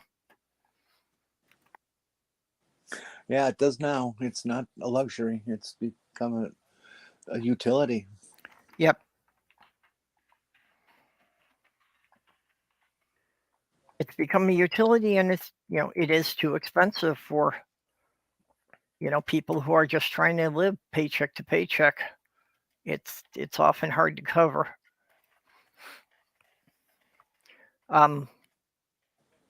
Yeah, I do have a program here that I get a discount on it, but still, even their most basic level of service starts at $75 a month. Fuck. Who is that? Spectrum. Jeez. Yeah, that's the cable provider in this area. I think they have most of Minnesota at this point. And that's not everything. That's just internet, right? If you wanted to have cable TV, it would be extra. Yeah. Yeah, no, that's just the basic internet service, no TV. Yeah. And suddenly they're getting $150 a month out of you. Yeah, if you want the cable TV, that starts at adding another $50 a month, and then you wind up adding extra packages and channels. Thank you. Okay. Yep. Okay. Slothgurl has just been moved from the regular hospital room down to the rehab center. All right. So, like I said, I don't know how many days, and they probably don't know, how long she'll be in the rehab either. It's just going to depend on how well she's progressing. Because yeah, she had just reached the point that her legs just wouldn't support her own weight. That she would try to stand up and she would collapse immediately. So she wasn't even able to walk to the bathroom. You just can't function like that.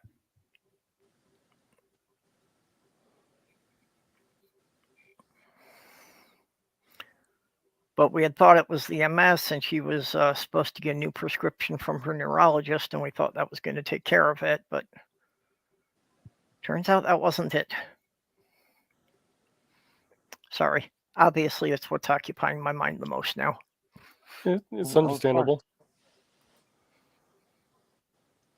No, you should be thinking about me. No. I think Slothgurl's in most of our minds these days. Yep. Oh, and before she wound up in the ER, we found out that our trip that this weekend we were supposed to go back to Michigan for my sister's little Christmas, and that got canceled because my sister came down with COVID.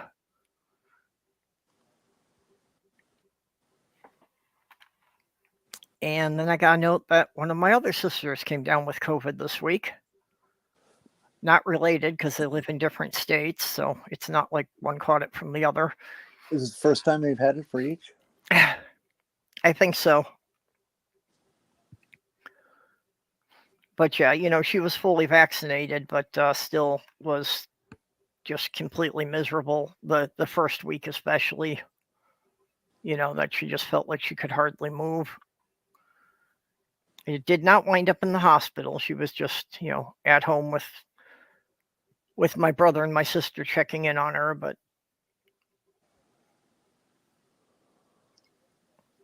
of course, scary for everyone because it's like, yeah, you take what precautions you can, but anybody who's trying to check in or trying to help her is at risk of catching it, even if they're just dropping stuff off at the door.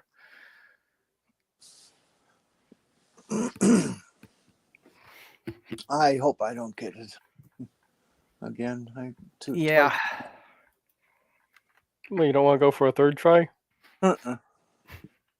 No, although with the two new varieties that are coming out of China, everybody getting it again. They're both different from each other, and a couple of new hybrids. Yeah, and it's going to get here, but we probably won't do anything different than we did the last time. So. Oh, I'm just waiting for the next pandemic that is going to be just as bad or worse than this one, with the mentality we currently have. Yeah, that's what I mean. That we get a new variety here, and nobody's going to take it seriously. People aren't going to want to wear masks.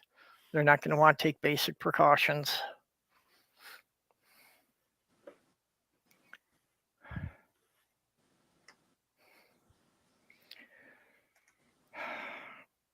Because people are all about, my freedoms, my rights, and it's like, yeah, why can't you comprehend that when you get rights, they come with some responsibilities too? Basic responsibility of not killing the people around you. And yeah, it's not always fatal. Most of the people who get it don't die, but I had it last year, and I think that I've got permanent effects from it. I think that it has permanently destroyed my endurance. And chest x-rays confirm that, yeah, part of my lung has collapsed from it.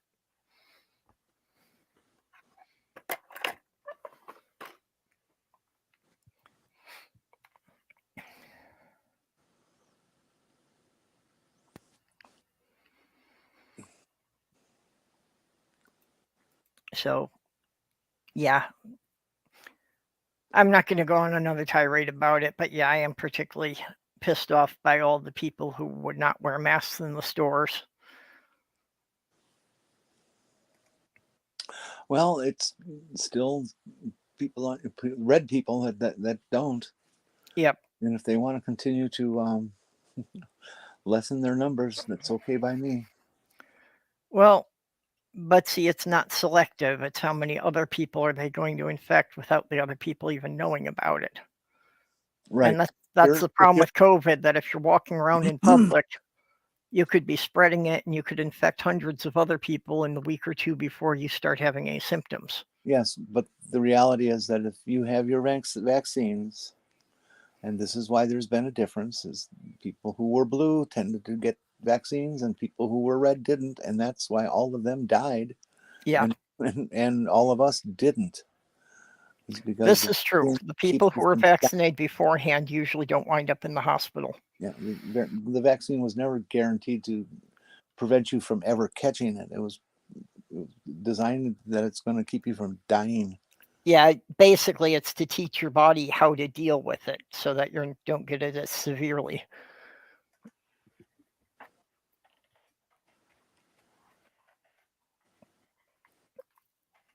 Oh. So I wonder if Kevin McCarthy got another vote yet today here. Anybody out there watching that?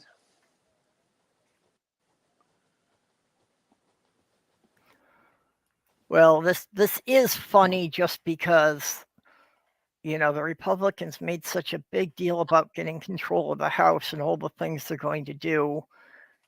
And their very first vote shows that they can't even agree among themselves upon something basic. So you really wonder how much traction they're going to get passing anything. The party is definitely factioned.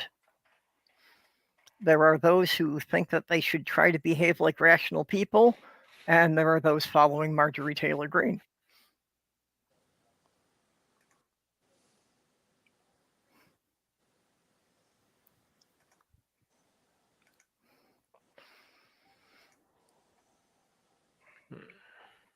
Well, okay, it seems like it's kind of a low energy day, so why don't we wrap it up here today? That sounds pretty good. Oh, but Skits just got here. Yeah, Skits has a terrible habit of coming in toward the end. Well, we've been going 2 hours, so. Yep. Yeah, we're just at the 2-hour mark here. Well, okay, I guess we've got to keep going for another 2 minutes, but the wrap-ups will do that. Okay, Mage, you would just put a new video out. You want to plug that? Yeah, it's just another garden tour. I ended up having to cut it short a little bit, and then I went on to show how I take care of my chickens on a daily basis. And I'm working on a few other videos for the future. I mentioned earlier, or when testing seed germination tests, and I don't know, maybe I'll do a Q&A from my comments. And I'm scheduled to be on Neil, the 6004 Atheists channel on the 7th, I believe. Unless he's changed things and didn't tell me. So that would be Monday? Saturday. Oh, yeah, okay. I can almost count.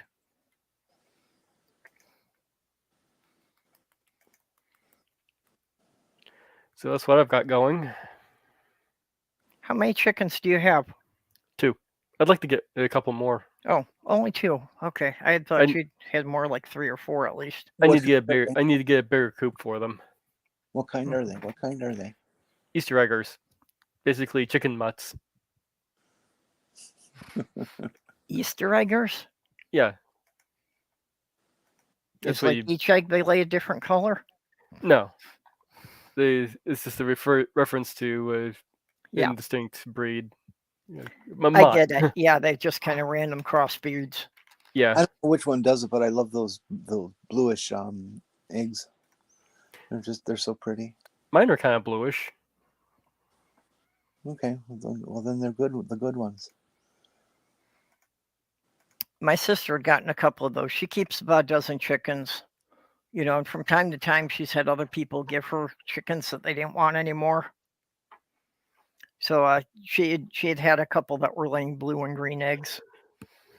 We have a lot of people around here who sell eggs out of their front yard all year, and they now cost less than what you can pay in the store. Unfortunately, I can't sell the eggs. You can't. Oh, Nope. Florida law, huh? Yeah. Ordinance law. I would have to be on a farm to be able to sell them. That's stupid. Yeah, it is. yeah. Wisconsin just changed one of their laws that home bakers, people who make cookies or a cake or a pie at home, that they can sell them without having a big fat license and inspections of some kitchen and all that kind of stuff that you Okay. do for a manufacturer or a big business of some sort. That's kind of cool. I wonder how they set the limits.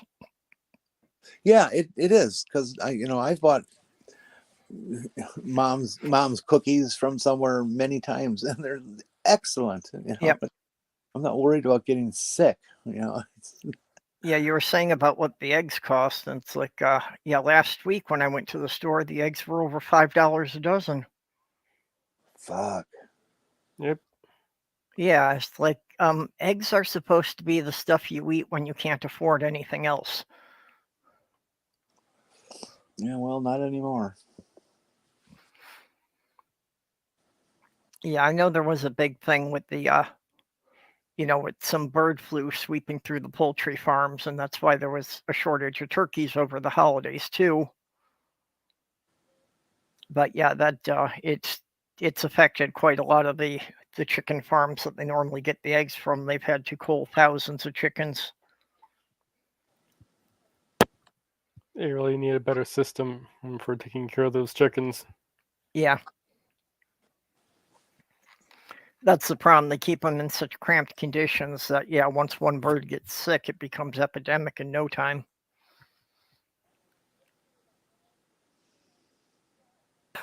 Okay, Jenny, you have anything you want to plug? I have this plug that I want a video. No. Yeah, well, I think that goes on OnlyFans or FetLife. I don't think that comes on YouTube. No, that's an OnlyFans. No, I don't actually.